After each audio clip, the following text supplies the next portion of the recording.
Okay. I missed the black memo.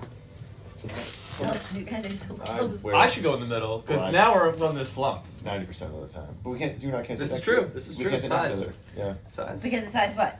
Because You can't have too much size. You can't have two large men next to each other. Does it Need make to me look offset. small? I'm the largest in the room. That's what you want. Not nice to lie. We're good. We're going. Lying- Okay. lying is not a fun deal. What's that? Coach's chat edition Is it 5? 6. 6? I think it's 5 or 6. It's gotta be 5, right? Oh, am I looking? I've done 1. There's been 3 other ones. 5 or 6. Coach's chat 5 or 6. We were just talking about coffee. Before, after brushing your teeth. And how do you take your coffee? Before, I actually do 2 coffees. I mean, like, I French press it, put it in a mug, enjoy that one, lasts about an hour, and then I have another one. So is that 2 You drink coffees? your coffee in an hour? Well, I spread it out. Oh. I do, so French press it, then I'll add some cacao powder, like a tablespoon of that, and MCT oil, and I froth it. Put it in my little mug. It's amazing. You froth it because you put it in the other thing and it would just go. Well, actually, Remember the bullet trick? yeah, I had a Ninja Bullet, and this thing would imagine you're shirtless in the morning, you put hot coffee in a Ninja Bullet upside down, and the top pops because of the heat, and it just scalding burns you. That's not what you want in the morning. So then Don't try that at home. So then I went and bought a big like $70 blender or something expensive, like again Ninja blender, but like now glass. Within like 3 days, it pierced the bottom. You're not supposed to put hot stuff in a blender. Hard lesson to learn. Whoops. So Frother. Frother is the way to go. A $7-10 frother. That's so funny. Nolan, before or after brushing your teeth? Before. And 7 cream, 7 sugar. No. No, I'm kidding. I was gonna say, wow. I'm always baffled at people who like you go to Dunkin' Donuts and they're like, "I'll take 12 and 12," and I'm like, "Where's the coffee?" That's Yeah, actually I do. you don't like the taste of coffee. No, you I- like the taste of sweet. I try to either drink it black if it's something like a Death Wish coffee or something that has like a good flavor to it, or there's this almond milk like vanilla creamer stuff that's really good. I just put a dash of that in there. I'm good to go. I could drink like 3-day-old coffee. I pick it up with my mother. Oh my like gosh. it's Like my grandmother. Caffeine is caffeine. I'm like it's just yeah, old at heart. Yeah, like your grandmother. Yeah. I can drink my coffee after brushing my teeth, and I do a teaspoon of honey, 3 dashes of cinnamon, collagen, and when I have it, MCT oil. And you drink about a third of it and leave the rest on the desk that we see every Yeah. morning. Come on! And the It cup, smells great. The cup is like the size of this box right here. You guys can't Huge. see. It's like Substantial. Lynette could swim in it. Guys! I know, but sometimes I'll drink it cold. Like I'll drink it like a couple hours later because I'll just be like, Yeah. All right, guys, what's the answer to, ugh, my body isn't changing? You've heard it before. How do we answer somebody that has been really consistent in the gym 3 to 4 days a week? Maybe they're 1, 2, 3, maybe even 6 months in, could be even a year in, and just not happy with the results because they don't actually see the physical results that they would like to see. All right, this is a really we could unpack this for Yeah. all the Hours. I know, right? The 1 or 2 things that come to mind are, one, you're not really in a caloric deficit. Like we talk about how like you need to be burning more than you're taking in. So that's why it's really important. Like there's an awesome machine next to Sean. They'll give you your basal metabolic rate and have all these things over here, and then you need to be in a deficit from that number before any activities in there. And then also I think really underrated aspect of body composition and weight loss is sleep. Most people undersleep, you really poor sleep 5, 6, 7 hours, or like they're going to sleep their phone glued to their face. Like sleep is like the world's best free drug that affects your health and your body composition. So those two. I'll be the bad guy here. Someone has to say it. If you really want to lose weight and you're not tracking to some extent in terms of knowing what you're taking into your body, how much protein you're taking in, and I mean you have to track to lose weight, but if you're just eyeballing day to day and you're inconsistent and you're just nothing's working, I've tried everything, you have not. And the discipline to take that step to say, okay, like I should be working towards body weight and protein, and that's filling, that's satisfying. Holy crap, I didn't realize I eat 300 carbs in a day, and that's not going to bring me to weight loss. And the eye-opening approach there. Is it work? Yeah. Is it tedious? Yeah. Is it a little bit mundane and kind of just going through kind of like this little process? Absolutely. But if your goal is to lose weight, that is a very helpful tool for people who I think are not in a caloric deficit and don't understand the equivalency of what they're taking in. Yeah.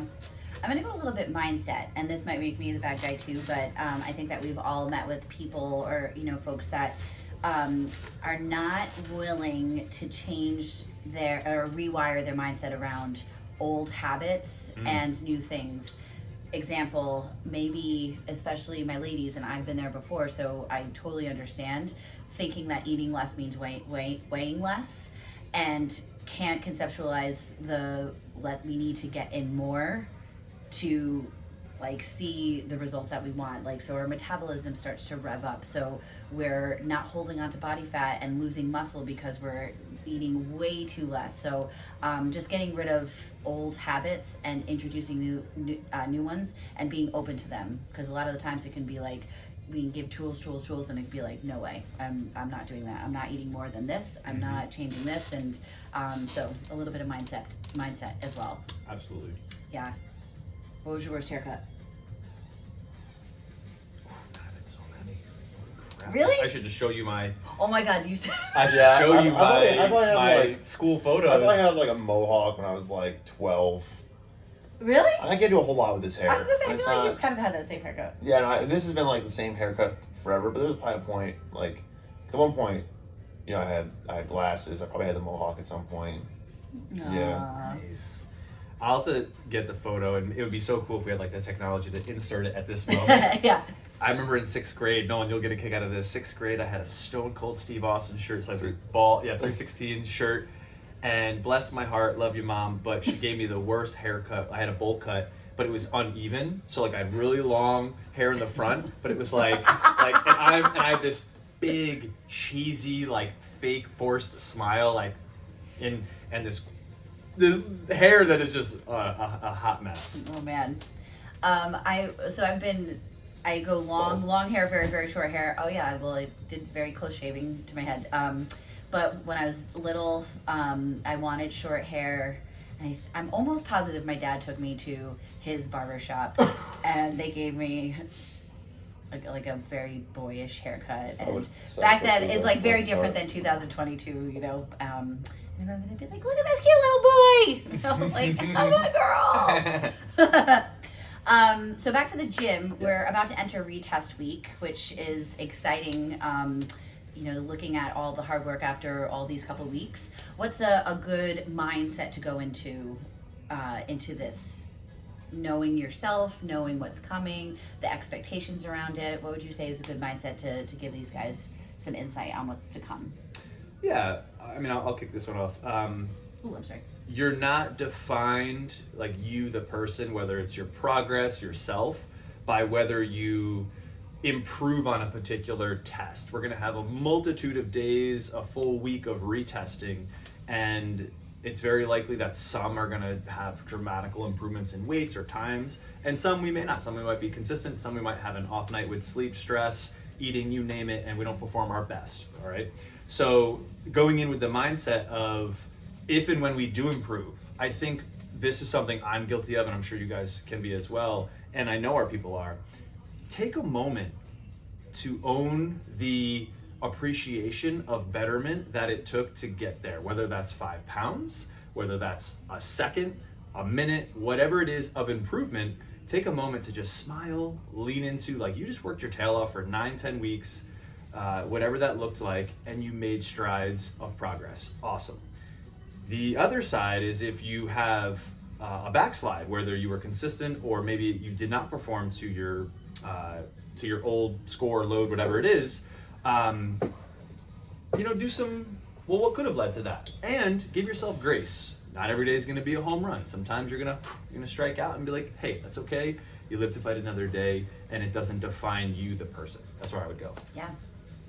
One of the things that kills me the most when somebody's like, oh, I only PR by 5 pounds. And all the things that need to go into just squeaking out 5 pounds. And Sean hit on a lot of topics there where there like things had to line up really well to PR or even like match. So living within this range of like, okay, like anything 90% and above is a really good day, because you alluded to this, Sean. It's like if your sleep's off a little bit, if you didn't eat enough the night before, if you came with more stress, if the things leading up to that, like we reach this on a Friday, how we're Monday, Tuesday, Wednesday, all those things.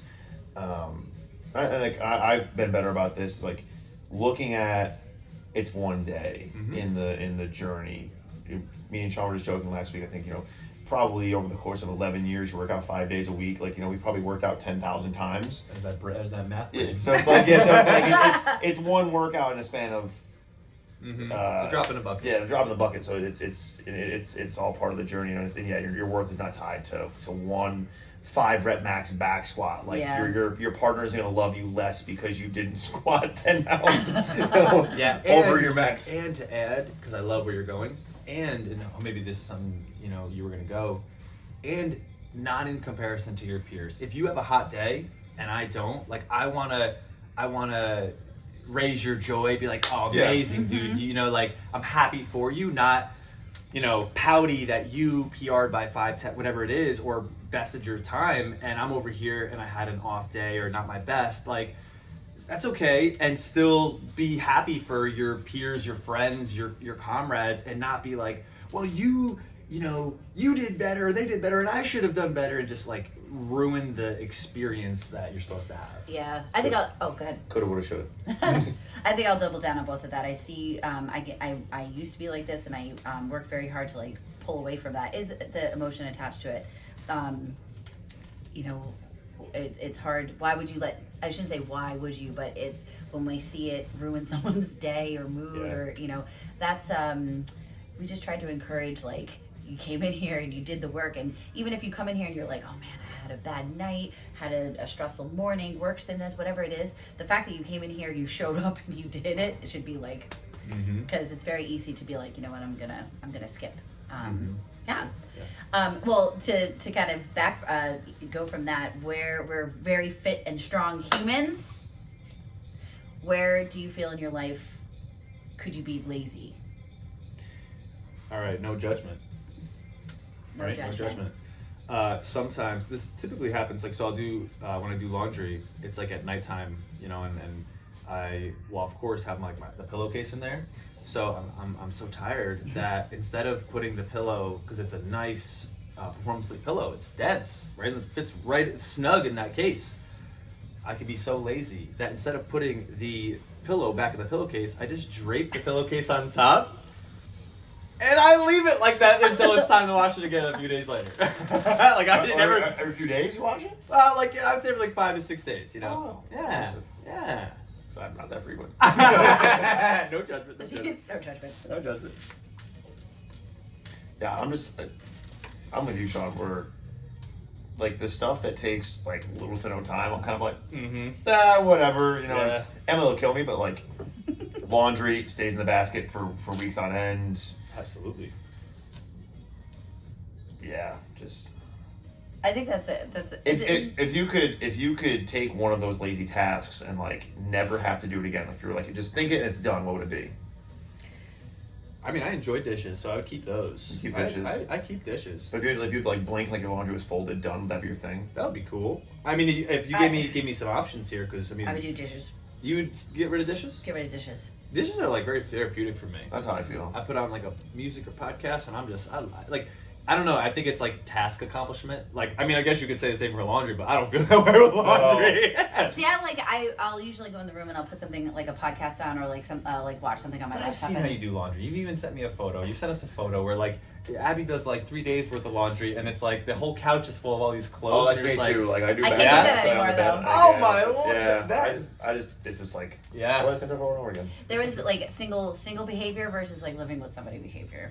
When I lived by myself, in my old apartment, I usually would get home from work and I would make myself dinner and I would sit on the floor and eat my dinner, and then I would leave the plate on the floor.